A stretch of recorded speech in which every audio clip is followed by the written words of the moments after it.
Welcome back, everybody, to Left Reckoning. David Griscom here. Post Bernie Sanders and post Corbyn, the return to labor, having a renewed focus on building working class power, has become a real desire, something that a lot of people on the left have been talking about wanting to do.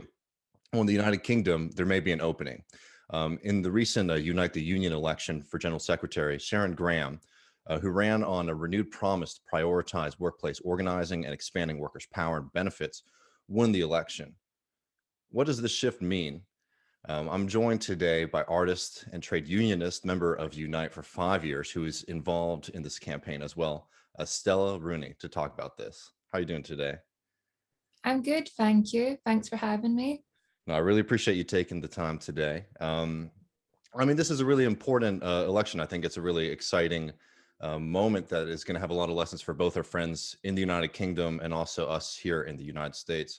But just so we're all on the same page, could you sort of explain to our American audience what is Unite and maybe who were the candidates in this election? Yeah, sure.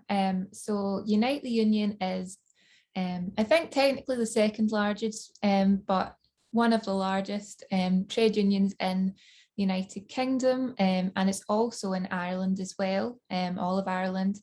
And Unite is the kind of inheritor of different iterations of unions, such as the Transport and General Workers Union, the TNG, which is a very famous union in the UK. Also, other unions have joined together in construction and in other sectors. But Unite, primarily, a lot of its membership is in the private sector. So we're talking aerospace, construction, manufacturing, finance as well. But it also does have public sector membership in areas such as local government or in the health service as well. So it's a really big union. It has over 1 million members. And it's also a very politically important union as well. Unite was one of the biggest supporters of Jeremy Corbyn, who in winning his leadership of the Labour Party. I think it would have been very difficult for that to happen if Unite hadn't supported and funded a lot of his campaigns. And in terms of this leadership election, it was very significant. The previous General Secretary, Len McCluskey, is a very kind of famous figure in kind of left-wing politics in the UK, because he has kind of always been unashamedly on the left, no matter what way the wind was blowing, which was not a popular position to take before Jeremy Corbyn came to leadership in 2015. So in the run-up to this election, it has been building for a really long time, so it's quite nice to have it actually culminated, bit of a relief. But they were, at one point there was 4 main candidates, and in the final stage there was 3. So I'll kind of give you a brief timeline in the run-up to the election, just for some context. But just before you get to that, could you explain sort of what the position is to people? Yeah, of course. It's not like a symbolic thing, right? This is a position that has a lot of functional power within the union, correct? Yeah, so the position of General Secretary is not just a kind of tokenistic position. Unite, like many other unions in the UK, I'm not so sure about the US, but the General Secretary has a lot of sway. They effectively sign off on many things that happen in the union. And although there is an executive council that make most of the decisions, and there's membership conferences, there is lay member democracy, of course, but ultimately the overall direction of the union is really determined, not only, but it has a massive influence, and they have a lot of power to either be proactive about moving things forward or to perhaps drag their heels a bit. So that's why it is really significant. Yeah, and then so we've seen the results here, but yeah, as you were going to do a kind of quick timeline of who the candidates are and what they were representing. Great, yeah. So the candidate that won is Sharon Graham, who I'm very happy to won. I campaigned for her from the beginning, and I'll get into the reasons about why this is significant. But she basically stood on a left-wing platform, but was also about kind of changing the union, deliberately saying that things in the union are not necessarily working the way that they should, kind of on a reformist platform. There was another left-wing, well, there were two potential left-wing candidates. Only one made it on the final ballot. So the candidate that made it onto the ballot from the left, the other one, Steve Turner, was supported by a lot of the kind of internal leadership in Unite. Len McCluskey, for example, previous General Secretary, supported him. And he was seen to be, a left-wing candidate, undoubtedly left-wing, would call himself a socialist, but much more of the institutions of the union.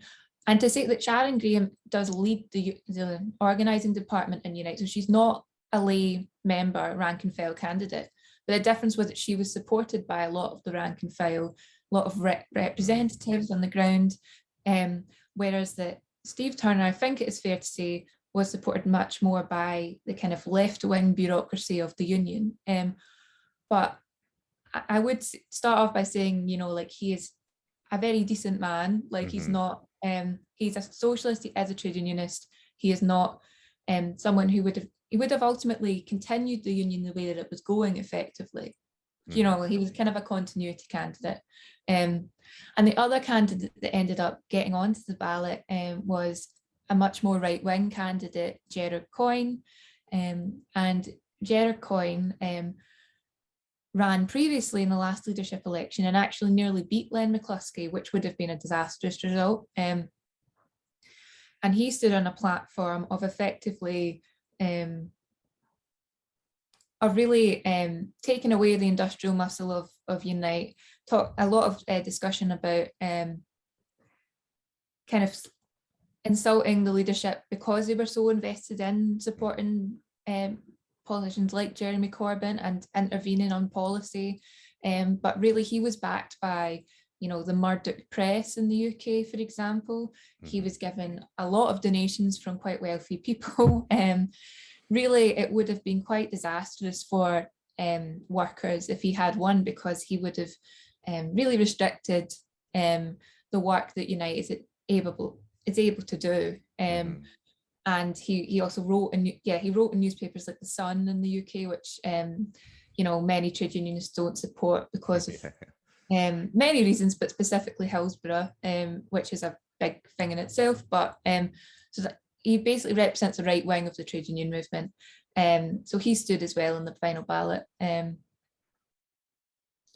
the final result was Sharon Graham won by about 5,000 votes. Steve Turner came second, and Gerald Coyne came last, which was very pleasing to see.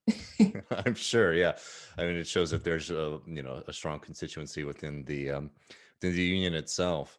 And I mean, this is such an interesting election within the union too, because I mean, from my understanding from the outside, there really was a push in the Graham campaign, to kind of like revitalize the actual, shop floor aspect of union work, instead of just sort of focusing so much on, attaching itself to like the Labor Party and the political movements out there. Not that it's not a political movement, but that it's not so tied necessarily to, the political party as such. I mean, she put out a pretty extensive manifesto. Are there any highlights that you would want to, note for folks? Yeah, definitely. So some of the key message of Sharon Graham's campaign was, her slogan was, get back to the workplace. And that kind of informed a lot of what she was putting forward. It was a very industrial focused manifesto. It was very practical as well. There's a lot of suggestions in there that really could be put in quite easily.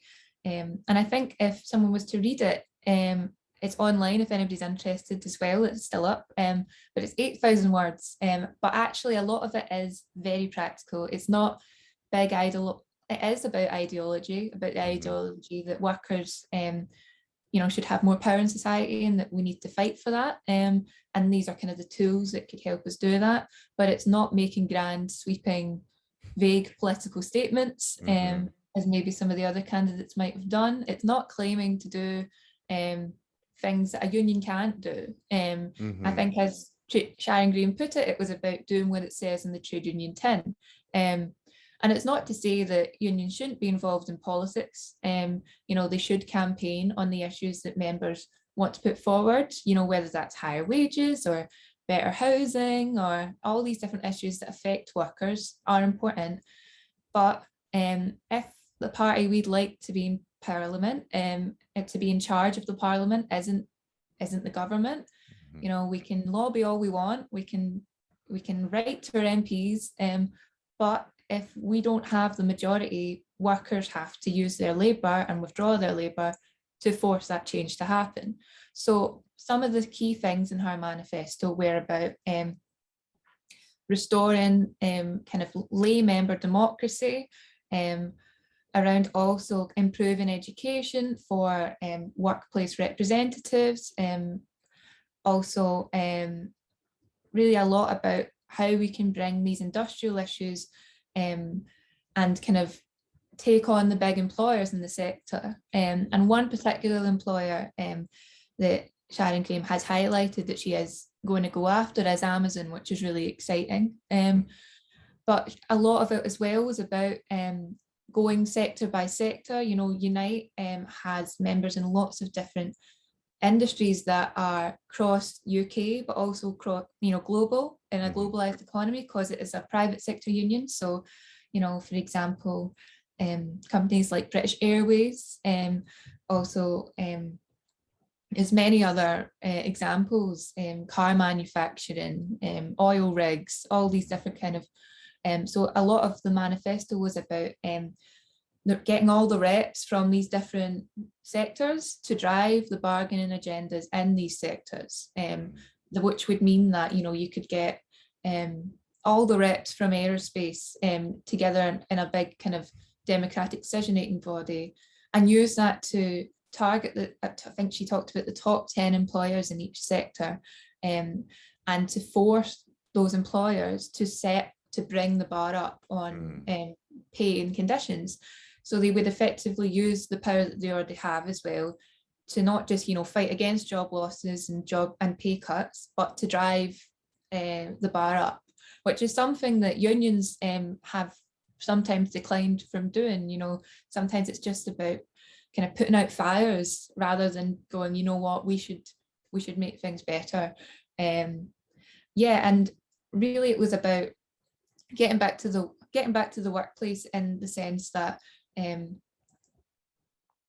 focusing heavily on the workplace issues, and using that to build real power in the shop floor, in the workplace, and also in the community, and use that more as, I think there's a real implication that creates more political power for working class people. Yeah, and I mean, to borrow a little phrase from Leo Panich, it's one of those differences between like class focus and class rooted power. And I just want to read a small section. And again, people should definitely check out the manifesto. And as Stella was saying, like there's a lot of stuff, especially at the beginning of the manifesto, that's like very practical, very like nuts and bolts, boom, boom, boom, we're going to do this. But for people who are sort of interested in politics and, political theory and strategy, I found this paragraph to be very illuminating. She says, this is in the section on a workers' politics, where she says, for me, if we are to fight the worst successes of modern capitalism, if we are to sustain a consensus and create a new political center ground, then we can only do this through the painstaking work of building our forces within the population at large. We simply must be more than policy proposals and demands. We have to help deliver practical support in the communities which we claim to represent. We have to find our place in people's daily lives, whether that be as a strong industrial union or within the community. We have tried our political project within labor. It has failed. A whole host of fronts have been set up. None has delivered power. We have waited for the spontaneous struggle to emerge. It hasn't. We must now actively build from the ground up. There are no shortcuts.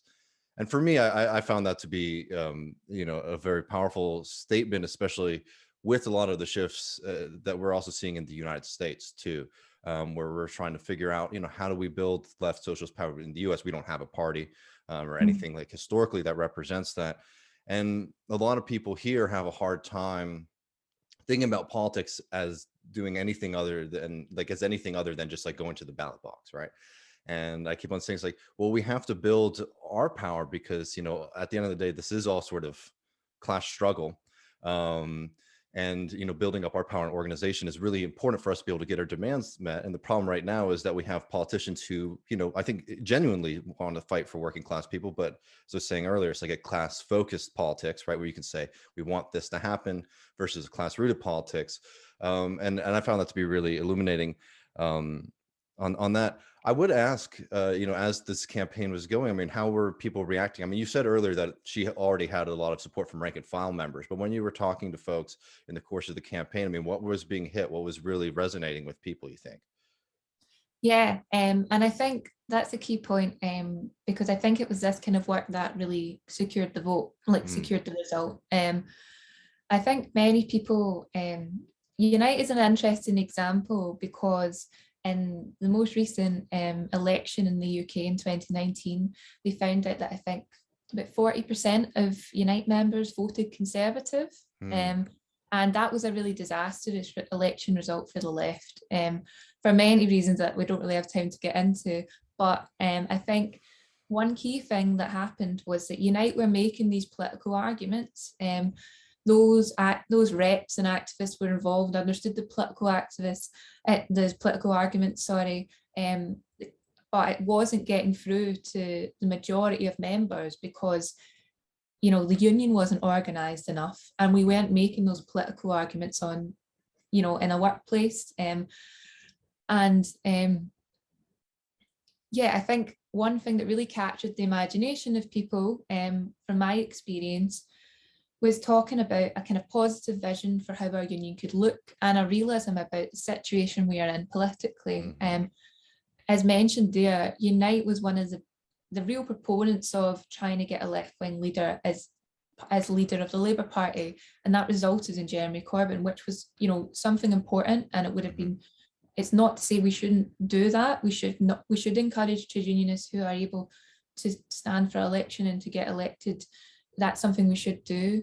But we didn't do the other part, which was also to say that, this is one form of political power, but it's not the only form. It's only kind of one half of it. And if you don't build this power in workplaces and communities, then how are we going to take our demands and force a Tory government or, a hostile multinational employer that doesn't care how clever we are or how good our arguments are, they're going to look at how much is this going to cost us?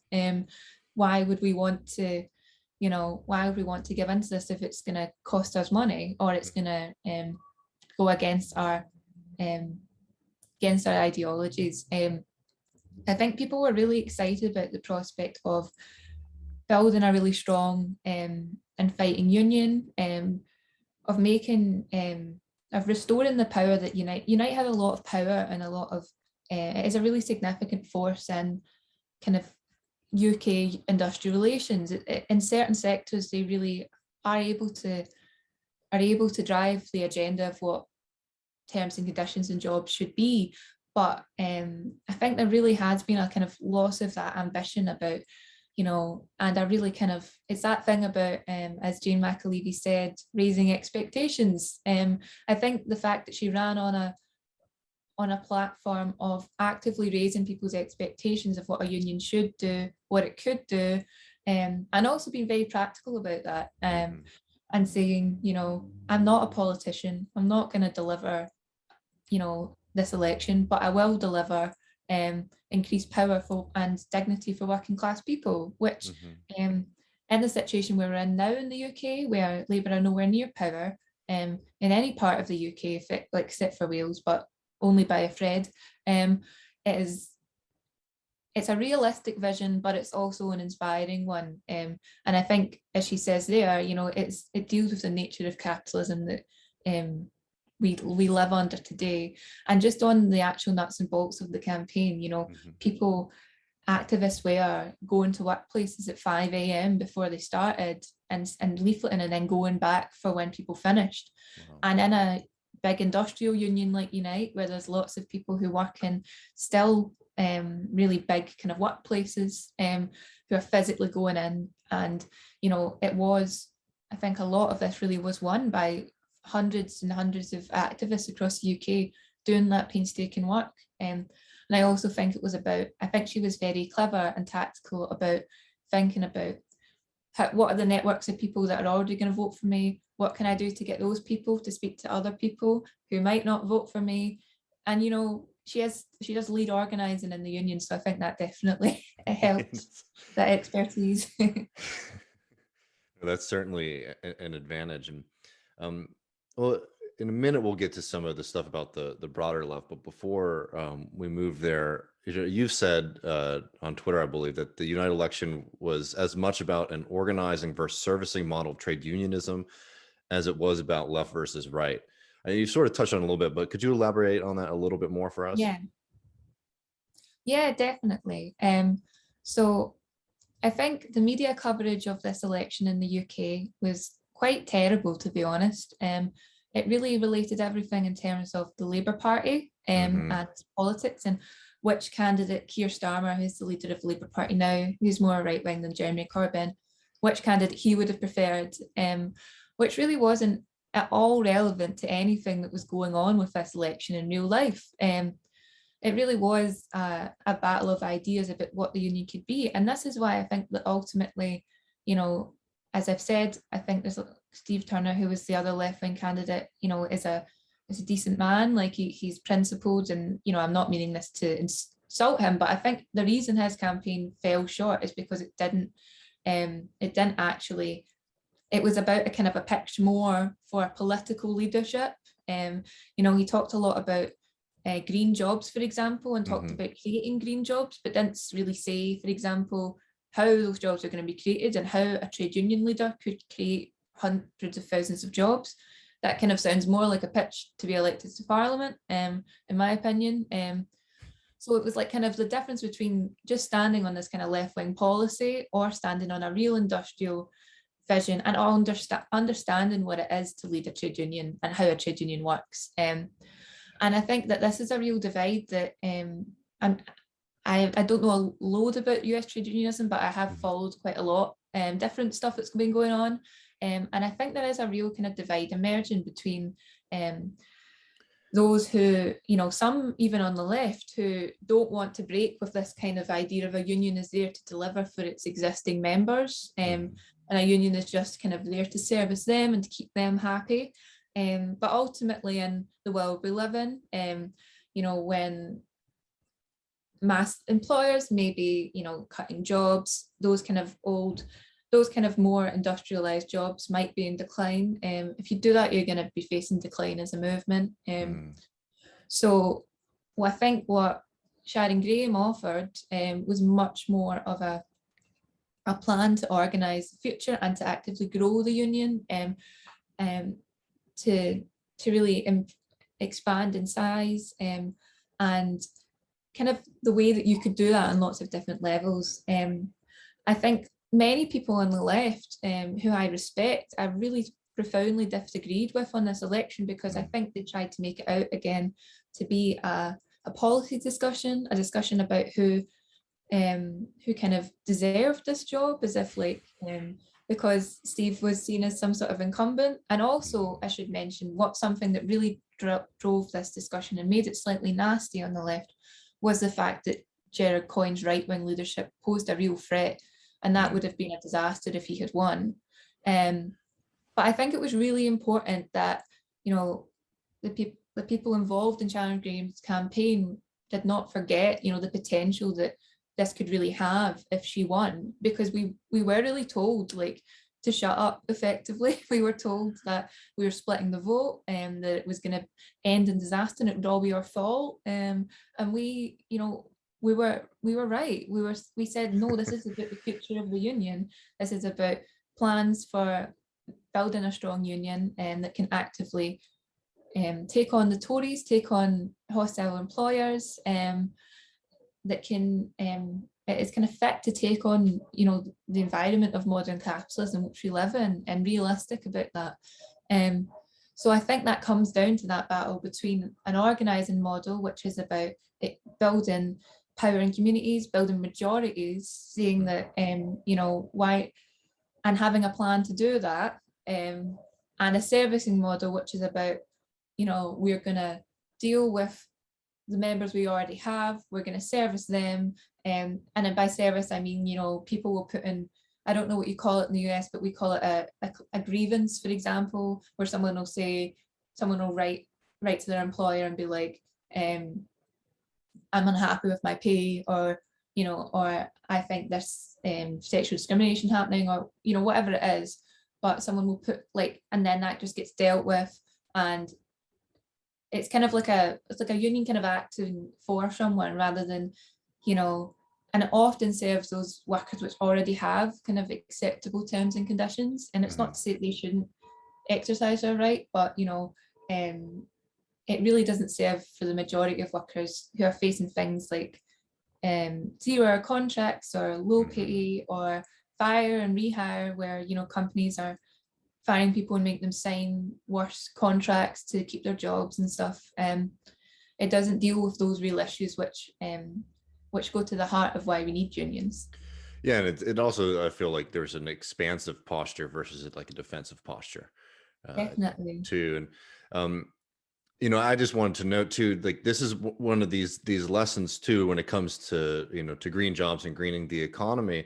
I highly suggest people listening to this, if you haven't already, listened to the interview I've done with Ryan Pollock here in Texas. But having serious conversations about how to make that shift with union members and with workers is critical. And I think a lot of people on the left sort of miss that, for a lot of folks, they hear stuff like that and either seems pie in the sky, or if you're here in Texas where a lot of people's jobs and livelihood are dependent on oil, right? They see what they, and honestly, if you've lived in the United States, in the past few decades, anytime there's a change, it's a bad change, right? So, obviously some people get nervous, and this is why you need to be bringing working people to the table instead of, on these questions of green, right? Like, so like one of the things here is the concept of a just transition, right? It's like, if you work in these industries, not only are we going to make sure that your livelihood is taken care of, right? And promise you 5 years of pay or whatever, but that like these unions will actually be leading the transition. But anyways, that's just something, to note, because I think that that's one of those big divides that some people on the left have with a lot of union members. But on this kind of divide question, I do think that this also highlights something in the UK, and I don't want to speak out of turn here, but right, like you were saying that there was all these claims that this was going to split the vote, right? But for most of the people who I talked to, a lot of my friends in the UK who are very involved in their communities and in their unions, they thought that was ridiculous from the get-go, right? Despite the fact that a lot of people in the media were saying the opposite, right? And it sort of, it reveals a little bit, in my opinion, I won't speak for you, but a little bit of a lack of connection that some on the UK left have with the base. And I know that there was a lot of nastiness that was sort of thrown around, especially towards the end. We don't have to relitigate that, but this election really did, from an outsider perspective, seem to show a kind of divide in the UK left. Do you think there's any lessons that we can draw from that, other than just pointing and flexing our muscles and saying we were right, you were wrong?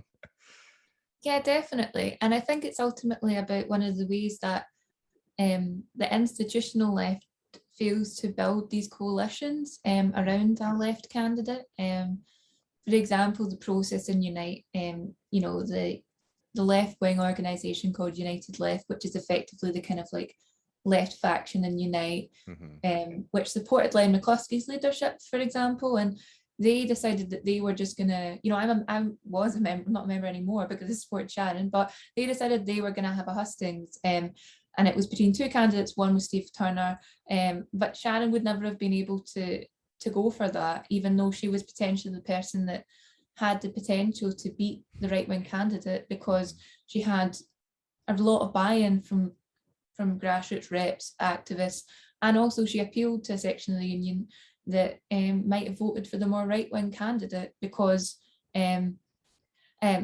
which is an interesting thing. So we don't really think about who's best placed to actually win. We kind of, it's like, it was effectively, and I should say, at this faction, the left-wing faction, which I was a member of, and I'm not necessarily insulting the people involved, but there was 1,000 people who voted in that hustings out of a union of 1 million members.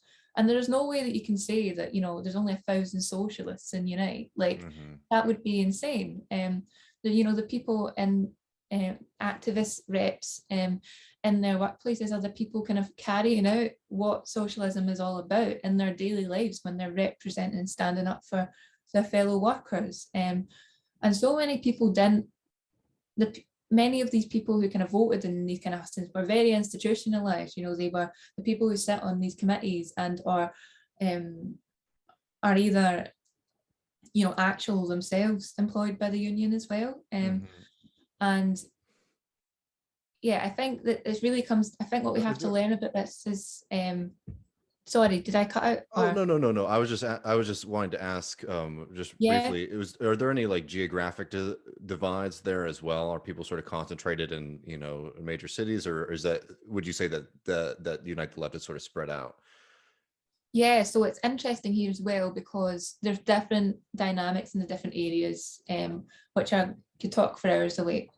But potentially, what a big significant thing as well was that Sharon got a lot of support in Ireland, for example, because, and she did get a significant amount of support in Scotland as well, because she stood on a platform of allowing devolved political decision makings to be devolved to countries and also regions in England. And why that's significant in Scotland is because there would have been no way for the union to ever take a pro-independence position, and because it's kind of a top-down decision that is made, and that won't necessarily happen, but it means that it kind of opens the door to that possibility, which is quite exciting. And just one other thing I wanted to kind of touch on as well is, like, I think there's a lot of lessons in this for how we build, I think, misogyny on the left as well, because I really think that,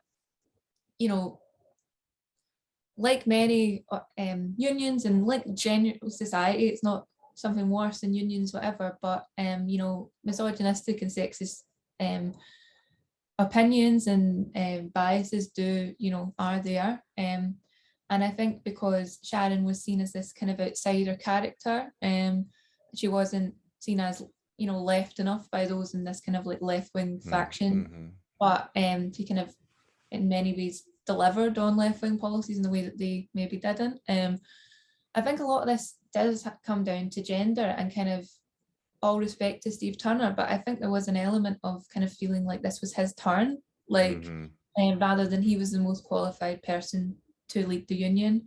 And I guess I'm just so pleased that perhaps people will now reflect on who we pick as our leaders, and why we pick them. And it's not to say that someone is a bad person or anything if you don't think they're the person to lead or to speak at this, or to kind of to be the face of something, or to speak at a rally, or to take a leadership position. But sometimes you do have to think about who is the most to offer, who knows how to do this the best, and it's not always the person that might have been someone's right-hand man the whole way through. This is how this is how nothing ever changes.